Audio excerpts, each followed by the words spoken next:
नमस्कार बंधु। आज मैं आपको एक विशेष मुद्दे पे चर्चा करना चाह रही हूँ। तो मैं आपको बताऊँगी, देखिए हमारे आज के ज़माने में कितनी मॉडर्निटी आती जा रही है। लोग एकदम परिवर्तित होते जा रहे हैं। किसी को अब पुरानी बातें पसंद ही नहीं आती हैं और ना ही कोई सुनना चाहता है, ना ही किसी को अच्छी लगती हैं। क्यों? क्योंकि रीज़न क्या है आप लोग समझते ही होंगे। पुराने ज़माने में हम लोग संस्कार दिया करते थे बच्चों को। आजकल संस्कार विहीन होते जा रहे हैं। तो उसमें हम माँ-बाप की कमी तो नहीं कहेंगे कि माँ-बाप संस्कार नहीं दे रहे हैं। देखिए हर माँ-बाप चाहते हैं उनके बच्चों को अच्छे संस्कार दें और उनकी लाइफ अच्छे से कटे। कोई माँ-बाप ऐसा नहीं चाहते कि वो अपने बच्चों को संस्कार ना दें। तो लेकिन संस्कार सब देना चाहते हैं। फिर भी आपने रामायण की कथाएँ सुनी होंगी, आप सभी अवगत होंगे। आपको राम की सभी रानियों के बारे में पता होगा, कौशल्या, कैकेयी, उर्मिला, सभी के पता होगा आपको, सुमित्रा। तो कैकेयी की कहानी सभी जानते हैं और हम सब कैकेयी का मन में नाम आते ही एक अजीब सी अंदर से भावना उत्पन्न होती है। वो फीलिंग नहीं आती जो उर्मिला, राम या लक्ष्मण या कौशल्या जी के लिए आती है। तो एक विशेष फीलिंग हमारे मन में उत्पन्न होती है कैकेयी का नाम ही सुनते। और उसके भी आगे एक नाम और है, मंथरा। तो मंथरा तो और भी बुरा है। कैकेयी तो बुरी नहीं थी बेचारी, वो अच्छी थी, लेकिन उसके मन में समझ में नहीं आ पाया उसको क्या करे। और कभी कोई कहते ना अनहोनी होनी रहती तो दिमाग भी काम नहीं करता, उसकी बुद्धि काम नहीं करी। नहीं तो वो तो उन संतानों को कितना प्यार करती थी, अपने सगे बच्चों से ज़्यादा करती थी। तो उसकी बुद्धि काम नहीं करी कि मंथरा जो बीच में आ गई। तो मैं आपको ये बताऊँगी कि आप लोग मंथरा, कैकेयी सभी से अवगत हैं, लेकिन मैं आपको कुछ विशेष बताना चाह रही हूँ। तो हम सभी जानते हैं मंथरा कौन थी और कैकेयी कौन थी। कैकेयी तो राजा दशरथ की महारानी थी और मंथरा उनकी दासी थी। कैकेयी की दासी थी, विशेष दासी थी, वो बहुत सालों से थी। कुंवर निकला हुआ था, सभी कथा सबको मालूम है। तो उनकी दासी थी और वो सब उनकी सेवा किया करती थी, शुश्रूषा किया करती थी। वो उनकी सभी बातें माना करती थी, क्योंकि भाई विशेष दासी कुछ रहती हैं, कुछ दासी होती हैं, तो उनकी सभी बातें मानी जाती हैं। तो मंथरा उनमें से थी।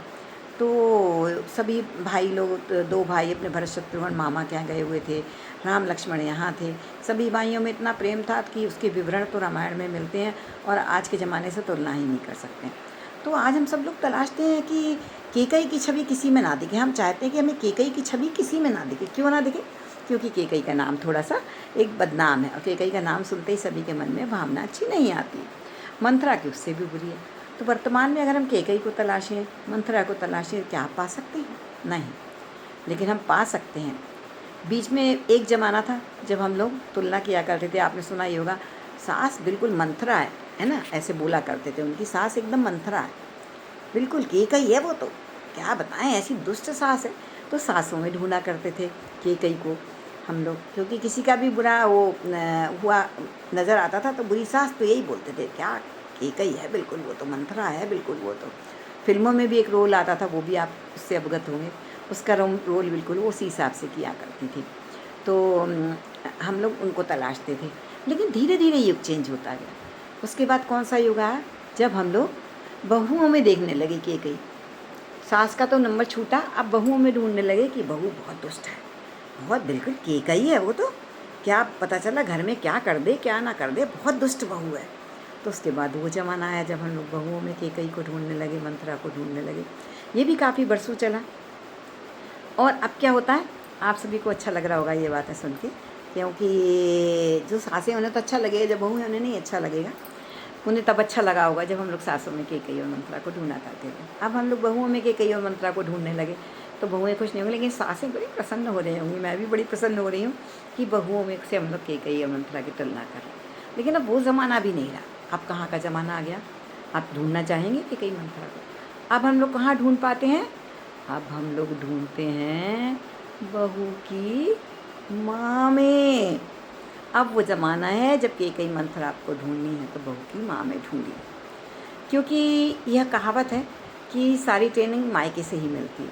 और आजकल की लड़कियां बिना माँ से बात करें उनको शायद चैन नहीं पड़ता, सुबह दोपहर शाम तीनों टाइम बात करने को चाहिए।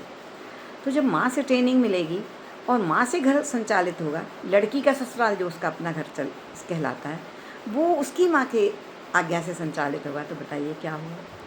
तो माँ ही हैं जो अभी आप देख रहे हैं कि कितने केस हो रहे हैं, डिवोर्स के केस हो रहे हैं, घर घर बर्बाद हो रहे हैं, पत्नी पति को बर्बाद कर रही हैं, और पति पत्नियों को बर्बाद कर रहे हैं, तो सब केस काय के कारण हो रहे हैं, क्योंकि माँ केकई और मंथरा सब साथ में ही हैं आपके। सुबह शाम आपकी बहू से बात कर रहे हैं, कोई मनाही तो है नहीं।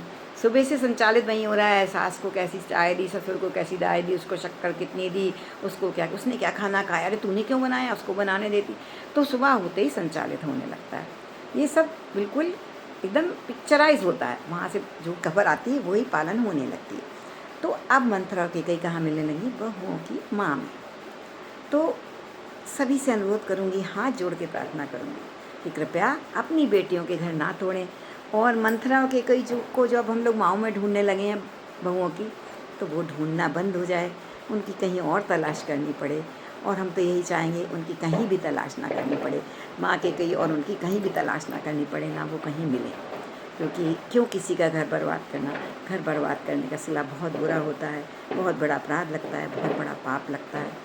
तो सभी से ये कहूँगी, सभी अपने बच्चों के सुखी भविष्य के लिए उनको अच्छे संस्कार दें, और यही उनसे बोलें कि भाई जो उनका घर है, जैसा उनके घर में कायदे कानून है वो करें। कोई विशेष परेशानी हो तो ये नहीं कहते कि लड़कियों को छोड़ दें बिल्कुल मरने के लिए, वो तो मैं बिल्कुल नहीं कहूँगी। लेकिन हाँ, फिर भी उनका घर बर्बाद होने से बचाने में जो माएँ सहयोग दे सकती हैं वो ज़रूर दें। सभी माँओं को हर दिन, माँ तो वो होती है जगजननी होती है, माँ से बड़ा कुछ भी नहीं होता। तो इन चीज़ों में हम दखल क्यों दें कि हमारी लड़की की ससुराल में क्या खाना खा रहा है, क्या पीना हो रहा है, कौन बना रहा है, कौन काम कर रहा, कौन झाड़ू लगा रहा। हमें उससे मतलब नहीं रखना चाहिए और उसके सुखाल भविष्य की कामना करनी चाहिए। सभी को श्री राधे, सभी को जय श्री कृष्ण।